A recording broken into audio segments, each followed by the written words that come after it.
Estamos a começar o ano e aqui está uma imagem que talvez vos ajude a pensar o que eu quero pregar hoje, não é?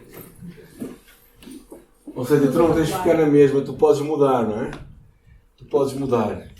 E verdadeiramente, quando nós falamos acerca de Jesus, de viver Jesus numa sociedade sem Jesus, é o que realmente o lema do nosso ano como igreja. Este viver Jesus tem a ver com viver tudo o que Jesus tem para nós. Tudo o que Jesus tem para nós. E se nós queremos viver o que Jesus tem para nós, nós vamos mudar. Não vejo a mãe, mas pronto, eu acredito que vocês estão comigo.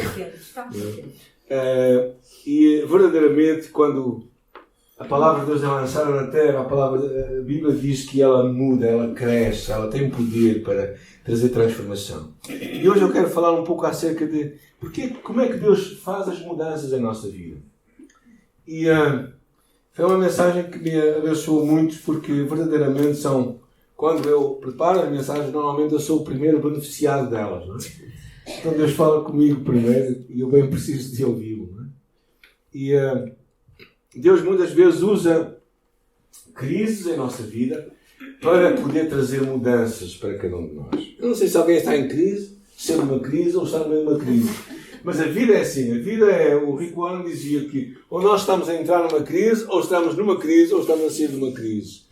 E a vida é assim. A vida é feita de constantes mudanças. E quando nós enfrentamos as crises, o que nós percebemos é que é uma forma de nós mudarmos. Isso obriga-nos a mudar. Porque se nós não tivermos crises, nós não vamos mudar. Por exemplo, porquê é que vocês vieram de casaco hoje? Ok. Se tivesse sol, você não põe um casaco. Ou seja, isso é uma crise, uma pequena crise da vida, não é? Para uns é uma grande crise, eu entendo porquê. Porque se cabem temperaturas um bocadinho elevadas.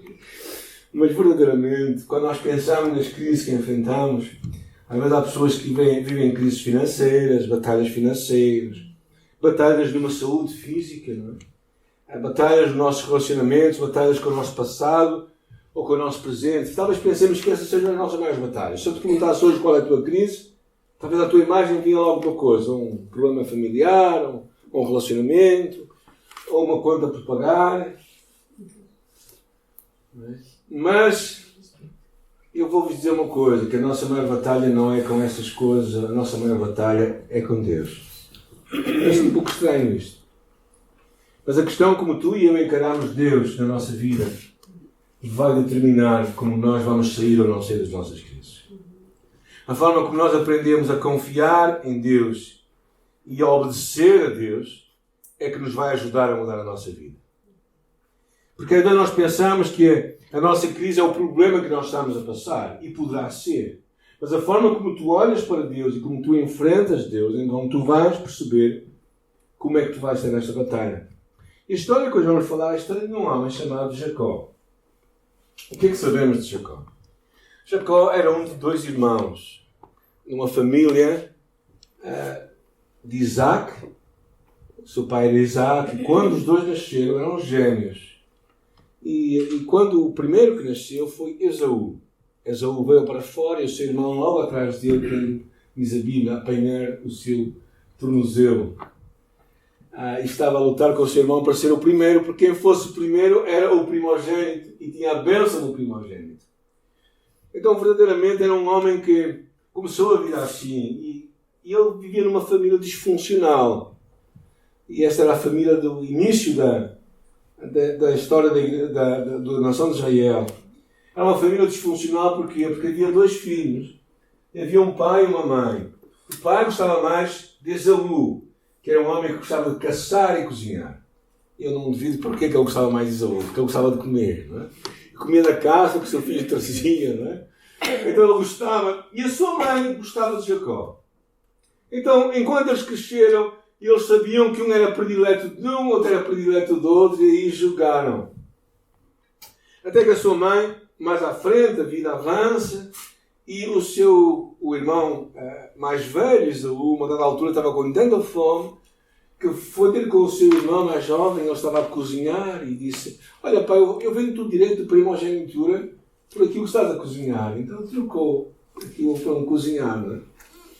Às vezes o que as pessoas fazem por meia dúzia de lentilhas. De qualquer das maneiras, que o seu irmão sabia muito bem, Jacó era reguila. E acontece uma dada altura em que o seu pai estava a envelhecer, estava cego. E a sua mãe sabia que ele estava prestes para partir. Por isso ele disse: Jacó, o teu irmão foi para a casa, por isso tu vais à frente do teu irmão e vais pedir a bênção do teu pai. E ele vestiu-se como o seu irmão se vestisse, usou a roupa do seu irmão, colocou algo de pelo no seu corpo para que o seu irmão, porque o seu irmão era muito peludo, e assim enganou o seu pai e recebeu a bênção do primogênito. Quando o seu irmão chega da casa e descobre que Jacó lhe tinha roubado aquela bênção, ele fica passado. O que Jacó faz? Só tem uma coisa a fazer. Por conselho da sua mãe, dá-te sola, dá-te froscos. E foi para longe, para a terra da sua mãe. E passaram-se 20 anos. Naqueles 20 anos ele começou a trabalhar. Bem, Jacó significa enganador. E a primeira coisa que aconteceu quando ele chegou à outra terra é que ele foi enganado. Enganado pelo seu tio Labão, que lhe disse, quando ele descobriu uma familiar sua, por quem se apaixonou, ele disse: eu queria casar com ela. Ele disse: ok, queres casar com ela? O dote é que tu vais trabalhar 7 anos para mim. E ele trabalhou 7 anos, como se fosse 7 dias, e no final daqueles 7 anos, quem é que aparece na sua tenda à noite? A irmã da outra. Mais velha. E Labão sabia muito bem, no dia seguinte, quando ele abre os olhos, porque naquela altura não havia disto, nem havia telemóveis para ver a cara das pessoas. Quando no dia seguinte ele descobre com quem tinha estado, o seu tio, claro, reguila, também lhe diz assim: ok, se queres esta ou outra, tens que trabalhar mais 7 anos. E a Bíblia diz que ele trabalhou como se fossem 7 dias, tal era o amor que ele tinha para com aquela mulher. Bem, seja como for, eles casam. Porém, a mulher que ele mais amava não lhe dava filhos. E era costume, então, uma cultura polígama, em que homens tinham mais que uma mulher, era costume que as mulheres e as suas criadas dessem filhos em nome delas. Então ele começou a ter filhos, e teve 12 filhos, e a coisa começou a ficar um bocado pesada, e ele começou a ver que o seu tio só o enganava, e pensou assim: bem, melhor é eu mudar, voltar para a minha casa. Tinha-se passado 20 anos. Agora, se ele voltava para casa, quem é que estaria à espera dele? Com um ramo de flores? O irmão estaria à espera dele com um ramo de flores, mas não era flores que cheiravam bem, não é? E ele pensa nisso. É mais ou menos o enquadramento da história de hoje, do livro de Gênesis, capítulo 32. Naquela altura ele estava cheio de medo. E quando pensa em se encontrar com o seu irmão, ele faz uma coisa: ele manda à frente parte das pessoas, dos seus criados, com presentes para o seu irmão. Para quê? Para apaziguar a ira do seu irmão. Mas quando eles vão lá, eles trazem uma notícia e dizem assim: olha, o teu irmão vem aí com 400 homens. E capítulo 32 de Gênesis, versículo 7, o que é que diz? Diz assim: então Jacó teve medo. Jacó teve medo. Jacó estava sozinho no campo. Diz a palavra lá mais à frente no versículo 24 e 25. Jacó, porém, ficou só, porque ele enviou também parte da sua família separado dele a ver se os protegia. E naquela hora veio um homem que lutava com ele até ao romper do dia. Naquela noite em que ele estava sozinho, cheio de medo, sem esposa, sem filhos, temendo o seu futuro, naquela noite veio um homem que lutou com ele. E quando o homem viu que não conseguia ganhar a batalha, bateu no quadril de Jacó e deslocou a junta da sua coxa. Às vezes perguntamos: mas será que ele sabia com quem estava a lutar? É interessante que diz o livro de Oséias: no ventre pegou do calcanhar do seu irmão e na idade varonil lutou com Lutou com Deus. Foi uma luta que ele teve com Deus, com o anjo do Senhor. E se Deus quisesse ganhar a luta, era fácil Deus ganhá-la. Mas de alguma forma Deus alimentou aquela luta. De alguma forma Deus manteve. Jacó era um lutador. Lutou desde o seu nascimento, quando saiu do ventre da sua mãe. Lutou para roubar o direito da primogenitura do seu irmão. Mas a sua maior batalha foi aqui com Deus. Qual é a tua maior batalha no presente? Qual é a tua crise? Qual é a maior crise, a maior batalha que tu estás a enfrentar? Talvez tu digas, bem, a minha maior batalha pode ser este problema que eu tenho para resolver. Mas sabes, independentemente de qual seja o problema, há duas perguntas que eu acho que seria bom tu responderes. Vou eu obedecer a Deus nesta situação e fazer o que Ele diz? Vou eu confiar em Deus? Todos vocês sabem que nós temos estado numa batalha desde setembro. E a nossa maior batalha não é por uma doença. A nossa maior batalha é para que Deus, nós possamos confiar nele, plenamente nele. Os propósitos de Deus. Porque a maior batalha não é os problemas que nós temos, que são reais e que podem vir ao nosso encontro. Mas o que nós fazemos com ele é que vai determinar. Não importa qual é o teu problema, se é financeiro, físico, relacional, a tua carreira. O teu maior problema não é o problema em si mesmo, mas antes se vais obedecer e confiar em Deus ou não. Isto é que vai tornar o teu problema maior ou menor. Isto é que vai trazer uma chave para a mudança. Alguém disse que depois das crises as pessoas nunca mais serão as mesmas. Ficarão mais fracas ou mais fortes. Mais corajosas ou mais covardes. Tudo dependerá como enfrentam as suas próprias crises. E eu digo, tudo dependerá como aprendem ou não a confiar em Deus. Na raiz dos seus problemas está a nossa luta com Deus. Tu queres ser Deus? Tu queres estar no controle? Ou tu queres confiar em Deus? Qual é o objetivo de uma luta? É deitar outra pessoa abaixo. E naquela luta, realmente, toda a luta de Jacó era com Deus. Porquê é que Deus permite as crises em nossa vida? Eu creio que Ele permite crises para nos chamar a atenção. E para que nós possamos saber que Ele está perto. Porquê? Porque Deus nos ama demais para nos deixar ser o que somos. Ele quer nos ajudar a crescer, a ser melhor, para ser diferente, para sermos tudo o que Ele quer que nós sejamos. E isso às vezes demora tempo. E Deus está a trabalhar o nosso caráter. As crises vêm para que a dor nos ajude a ultrapassar o desafio. Um dos nossos filhos tinha a tendência de pôr a mão no forno. Até como um certo dia que nós decidimos aquecer o forno bem, bem quente e pegar na mão dele e colocar lá pertinho. Nunca mais colocou. Porque ele aprendeu. E nessa altura é interessante, nesta luta que este homem estava a ter com Deus, há uma coisa interessante, porque ele de alguma forma percebe. De alguma forma percebe que aquele homem, que ele não sabia a princípio sequer quem seria, era mais poderoso do que ele. Ele sabia disso. E por isso, o que lemos lá é muito interessante. O homem, então ele disse, deixa-me ir, porque é de madrugada. De alguma forma, aquele anjo alimentou aquela luta, até de madrugada. Mas Jacó entrou em pânico e disse, o que é que diz? Não te vou deixar, se não me abençoares. Ele sabia que aquele ser tinha uma bênção porque ele era maior do que ele. Ele disse, não te vou deixar se não me abençoares. Eu não vou desistir até que tu me abençoes.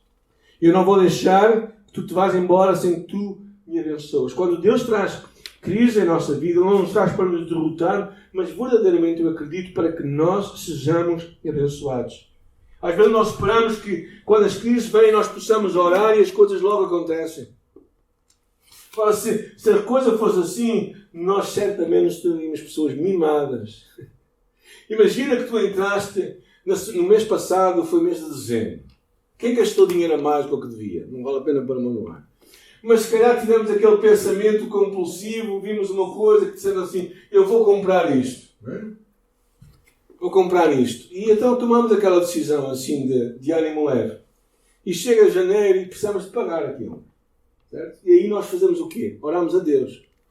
Pedimos uma ação sobrenatural de Deus. E diz, Deus faz um milagre. Diz assim, porquê que tu não falaste comigo há um mês atrás? Porquê que tu há um mês atrás não me pediste conselho acerca do que é que devias fazer? Eu penso que esta é uma das grandes lições da vida. Que muitas vezes Deus não nos vai ajudar a sair dos nossos problemas até que nós aprendamos as lições. Imagina que tu tinhas problemas da forma como gastas o dinheiro. Imagina. Isso era uma coisa constante. Não é? Então tu oravas e Deus respondia. E eras livraria. O que é que tu fazias assim? Ias gastar mais dinheiro. Ou seja, Deus não está muito interessado às vezes em simplesmente responder aos nossos pedidos. Ele está interessado em formar o nosso caráter. Mas o que é interessante nesta história é que verdadeiramente este homem disse, eu não te vou deixar. Porque quando Deus permite uma luta, uma crise na nossa vida, Ele não resolve imediatamente. Ele deixa um tempo para verdadeiramente trabalhar em nós. E porquê? Porque Ele quer ver até que ponto é que nós estamos interessados, até que ponto é que nós oramos, é que nós buscamos a Deus. Porquê? Porque numa geração, às vezes, muito imediato, nós não temos o compromisso de esperar e de buscar e de trabalhar. É por isso que Gálatas diz, não nos cansemos de fazer o bem, porque a seu tempo se faremos. Se não houvermos, porque há muita gente que desiste do caminho. Eu gosto muito de um restaurante aqui na Avenida João de Deus. Eles cozinham muito bem, muito barato. Mas tens que esperar 15 minutos. Agora, alguns já estão a dizer 15 minutos de espera. Eu vou ao McDonald's e peço que já está a sair, não é? Ou alguns outros restaurantes em que a comida vem e já vem fria e tudo. Já vem no clima do ambiente, não é? Ou seja, às vezes as coisas boas nós temos que esperar. E aqui, Jacó, é interessante, ele diz, Senhor, eu não te vou deixar sair até que tu me abençoes. Eu não vou desistir. Eu não vou deixar que tu vás embora. E às vezes, quando Deus trabalha connosco, Ele não se tira os problemas todos de uma vez. É como uma cebola. A cebola tem muitas camadas, não é? Então Deus vai tirando às vezes os problemas da nossa vida assim, um após o outro. Isto é como quando nós queremos resolver as nossas dívidas, não é? Há pessoas que às vezes, de vez em quando, acordam e dizem assim, eu devo em 5 lugares. Então o que é que tens que fazer? Vou pagar os 5 de uma vez? Dificilmente, não? O que é que tens que fazer? Tens que pagar um de cada vez, não é? Um após o outro. E aqui Jacó estava interessado em ter a bênção de Deus. E nesta fase, o que acontece é muito interessante na conversa. Porque aqui há um momento em que aquele anjo, que é Deus, lhe pergunta qual é? E o que é que ele responde? Sou Jacó. Sabem que Jacó significa enganador. Pois este homem, e o nome era dado naquela altura, não era porque era bonito, não é? Nós damos o nome porque gostamos, soa bem à nossa vida, mas o nome tinha um significado. Então quando ele faz isto, ele diz a este anjo, eu sou Jacó, eu sou um enganador. Ele basicamente está a fazer uma coisa, ele está a fazer uma confissão. Ele estava verdadeiramente a reconhecer quem ele era. E esse era o problema. Jacó era um enganador, um manipulador, um mentiroso. Viveu toda a sua vida à sombra deste nome. Ele mentiu para o seu pai quando ele estava a ficar cego. Ele enganou o seu irmão na herança da primogenitura. Ele veio usar a sua esposa, que nós não temos tempo para ver, as suas esposas, de uma forma abusiva, e ele era um manipulador. E nesta altura, quando Jacó diz, meu nome é Jacó, e ele realmente diz uma coisa interessante. Ele faz aqui uma autorrevelação. Ele diz quem ele é. Eu sou um manipulador. E admitiu. Isto é o ponto-chave da vida. É a altura em que tu deixas de pôr as culpas nos outros e dizes, e eu sou o culpado. Conhecem pessoas que dizem que a culpa é sempre dos outros ou das circunstâncias? Eu faço assim por causa disto e mais isto. Não, eu sou. Eu fiz isto porque fiz isto. Enquanto tu não admites que tu és o problema, enquanto tu não chegas a este ponto, enquanto tu não descobres esta verdade, enquanto tu não confessas, tu não tens o escape de Deus. Porque este era o ponto que Deus o queria levar. Enquanto tu não fores capaz de abertamente, honestamente e autenticamente admitires o teu pecado, a tua fraqueza, a tua culpa, a tua fragilidade para com Deus e para com as outras pessoas, tu não vais ter o escape. É interessante que há os 12 passos dos Alcoólicos Anónimos, que são passos em que aqueles que querem sair do álcool começam. E o primeiro passo diz assim: admitimos que éramos impotentes perante a nossa adição, que tínhamos perdido o domínio sobre as nossas vidas. Até que tu admitas que tens um problema, tu nunca vais sair dele. E verdadeiramente há muita gente assim, que se auto-engana e pensa que engana os outros, mas certamente não engana a Deus. O problema deste homem é que ele tinha vivido a sua vida, ele teria agora 60 anos, gente. Não é um miúdo de 20 anos. Ele tinha 60 anos. E até então ele não passava de um manipulador, de um enganador. De um homem que levava a vida a fugir dos problemas, sem os enfrentar. Até que neste encontro com o anjo o põe contra a parede. E ele diz ao anjo: abençoe-me. Ele diz, e então do anjo lhe pergunta. Deus não sabia o nome dele. Porquê que Deus lhe pergunta o nome? Porque ele precisava de ouvir da boca de Jacó quem ele era. E Deus também às vezes nos vai ao nosso encontro e realmente ele não está a ser surpreendido com o que tu lhe vais dizer. Mas tu precisas de dizer. Tu nunca serás capaz de mudar até que aberta, honesta e autenticamente admitas o teu pecado, a tua fraqueza, a tua culpa, a tua fragilidade para com Deus e para com as outras pessoas. Tens que chegar a um momento em que tu dizes: eu sou. Aí Deus vai te mudar. Aí as coisas podem começar a mudar. Deus já sabe. Tu não vais ficar a surpreender a Deus. E nesta altura é interessante, quando ele diz isto, a Escritura diz: e então disse: não te chamarás mais Jacó, mas Israel. E ali o abençoou. Pelo que Jacó chamou ao lugar Peniel, dizendo: porque tenho visto Deus face a face. Sabem, a palavra Israel significa príncipe com Deus. E Deus o que estava a dizer, basicamente, era uma coisa: Jacó, visto tu confessares quem tu és, visto tu admitires a tua culpa, o teu pecado, visto tu reconheceres que tu és um enganador, então tu agora vais ser um príncipe. Eu acho isto verdadeiramente incrível, porque ali ele chama aquele lugar Peniel, que significa lugar onde via Deus face a face. Ele percebe que era Deus que estava ali. Quando tu tens este encontro com Deus, quando tu te voltas e te convertes a Deus, três coisas acontecem. A primeira delas é que tu recebes uma nova identidade, tal como Jacó. Jacó deixou de ser Jacó, passou a ser Israel, que significa príncipe. Ou seja, verdadeiramente o que Deus está a dizer é assim: tu já não vais ser mais um manipulador. Eu sei quem tu eras, mas eu também sei quem tu podes ser.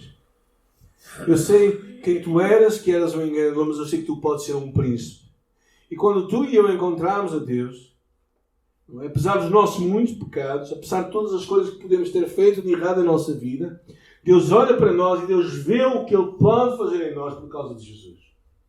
Ele vê verdadeiramente que a nossa identidade pode mudar. Por isso é que Ele muda o nome das pessoas. Quando Ele chama Cefas, Ele depois o chama de Pedro. Quando Ele chama Abraão, Ele chama depois Abraão. Ou seja, Ele muda a nossa identidade. Deus está a mudar a nossa vida. E quando nós encontramos este Deus, nós mudamos a nossa vida. No curso Graça, nós falamos dos vários nomes que Deus nos pode dar. E alguns deles são escolhido, precioso, seguro, amado, limpo, apresentável, protegido, herdeiro. Ou seja, verdadeiramente ele recebe uma nova identidade e é abençoado. A segunda coisa que nós vemos, além da nossa identidade, é que Deus nos abençoa. Se tu queres a bênção de Deus, tens que fazer a tua parte. Deus te quer abençoar, mas tu tens de voltar para Ele. E então Deus faz uma coisa que é um pouco estranha na história. O que é que Deus faz com ele? Alguém sabe? Deus o marca para toda a vida. Aquele anjo, antes de deixar ele embora, ele dá-lhe o brasileiro diz uma cutucada, uma cacetada, vamos dizer assim em bom português, né? Uma cacetada num nervo e o deixa a mancar para o resto da sua vida. Estranho. Depois de o abençoar, depois de mudar o seu nome, o deixa a mancar. Eu acho muito interessante esta ideia. Porquê é que Deus faz isto? Eu acho que Deus está a dizer uma coisa. Olha, tu não vais viver da mesma forma que vivias. Tu não vais a fugir de um lado para o outro. Tu vais deixar de correr.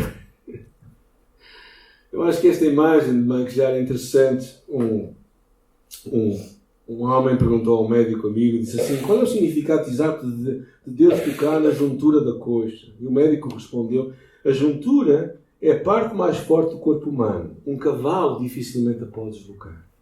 Então, quando Deus toca em nós, Deus tem que nos quebrar na parte mais forte da nossa vida antes que Ele possa fazer a sua vontade para nos abençoar. Eu acho muito interessante porque há duas grandes lições que eu acredito. A primeira delas é que Deus estava a mudar o padrão da sua vida. Era uma oportunidade de dizer: olha, estavas sempre a criar problemas a fugir deles. Tu vais ter que enfrentar. Tu vais deixar de correr, de fugir dos teus problemas. Vais ter que olhar para eles e enfrentá-los e resolvê-los. E muitas vezes é assim. Às vezes nós também queremos fugir de Deus e daquilo que Deus traz para a nossa vida. E às vezes Deus tem que nos dar uma cacetada para nós pararmos. E a segunda coisa que eu acho interessante é que todos os dias que ele parava e olhava para ele mesmo, ele dizia: eu vou ter que depender de Deus. Era uma mensagem diária para depender de Deus. Naquele lugar, o seu ponto mais forte, ele encontrou a sua fraqueza maior. Desse momento em diante, Jacó ia ter que depender do poder de Deus e não do seu próprio poder. É interessante, nós pensamos nisso. Jacó saiu mais forte e mais fraco desta situação. Mais forte porque ele não era a mesma pessoa. Houve uma conversão. Todo o seu lixo foi tratado, mas mais fraco, porque agora ele vai ter que depender de Deus na sua caminhada diária. E temos que lembrar que Deus não depende da nossa força. Deus está à procura de homens e mulheres que dependem completamente de nós. Completamente dele. E também é interessante porque quando Deus olha para nós, Ele não nos vê tal qual nós estamos, mas Ele vê quem nós podemos vir a ser. Por isso é que a palavra diz: se alguém está em Cristo, nova criatura é. As coisas velhas já passaram, tudo se fez novo. Há um pastor chamado Alan Side diz assim: Deus está à procura de homens quebrados, de homens que se julgam perante a cruz de Cristo. Quando Ele quer alguma coisa feita, Ele procura homens que chegam ao fim das suas forças e cuja confiança não está em si próprios, mas em Deus. Verdadeiramente, Deus não está à procura de homens brilhantes. Deus não depende de homens eloquentes. Ele nem sequer está limitado a homens talentosos para espalhar o Evangelho. Mas Ele está à procura de homens que estejam dependentes de Deus. Porquê? Porque só Deus pode mudar a nossa vida. Só Ele pode mudar a nossa história. Nesta altura eu gostava de te convidar a considerar quatro perguntas que eu tenho para ti. Primeiro, qual a área em que tu estás a lutar com Deus? Quais as coisas que tu sabes que Deus quer que tu faças e continuas a ignorá-lo? Tu sabes o que deves fazer, sabes o que é certo, mas simplesmente não obedeces, porque não confias em Deus. Estás a lutar com esse problema por muito tempo e uma situação sem vitória possível. Para de ter medo. Confia em Deus. Aprende e descobre que Deus te ama e que tu podes confiar plenamente nele. Segunda coisa, em que área sentes vontade de desistir? Agora pode parecer mais fácil, mas é melhor colocar Deus em primeiro lugar. E às vezes nós queremos desistir daquilo que Deus tem para nós. Mas o que vemos nesta história é que este homem percebeu uma coisa. Deus queria abençoá-lo, mas Deus não ia abençoá-lo de qualquer forma. Ele lutou com Deus. Ele esperou de Deus. Ele orou e buscou, e buscou, e buscou. E às vezes nós precisamos de ser insistentes com Deus. Terceira área que eu queria que tu pensasses, o que é que tens de admitir de conversão? Quando é que vais enfrentar a verdade sobre ti mesmo? Há pessoas que querem se enganar a si próprias. E enquanto não enfrentarem, enquanto não confessarem, enquanto não conseguirem dizer eu sou, ou eu tenho este problema, elas nunca vão avançar na bênção de Deus e na mudança da sua vida. Temos que ter coragem de compartilhar os nossos desafios. Temos que ter coragem para revelar, se calhar até alguém para nos ajudar neste processo de mudança. E finalmente, estás a deixar Cristo te dar uma nova identidade. E Ele vê o teu potencial. Ele vê o meu potencial. Para não permanecermos as mesmas pessoas. Mas nós temos que esperar isto nele. Amém? Eu gostava de orar convosco nesta tarde. Eu quero te encorajar no teu coração, poderes orar comigo, poderes realmente buscar deste Deus para a tua vida, não é? E verdadeiramente estás disposto a mudar. Esta história é uma história de alguém que percebeu que, a menos que nós enfrentemos o nosso próprio pecado, nós nunca vamos mudar. Nós todos queremos as bênçãos de Deus rápidas demais. Às vezes Deus não nos vai dar as bênçãos logo.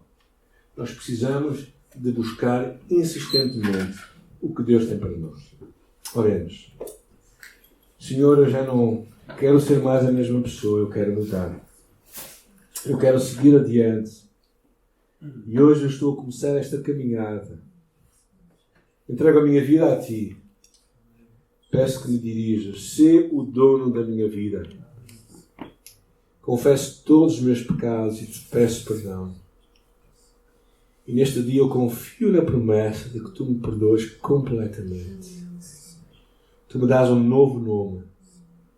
Tu me fazes uma nova história. E Tu tens poder para começar algo novo em minha vida. Eu escolho te seguir de hoje em diante e confiar que Tu me vais ajudar através da Tua palavra, através do Teu Espírito e através da Tua Igreja. E neste dia eu oro no nome e no mérito do nosso Senhor e Salvador Jesus Cristo. Amém. Amém.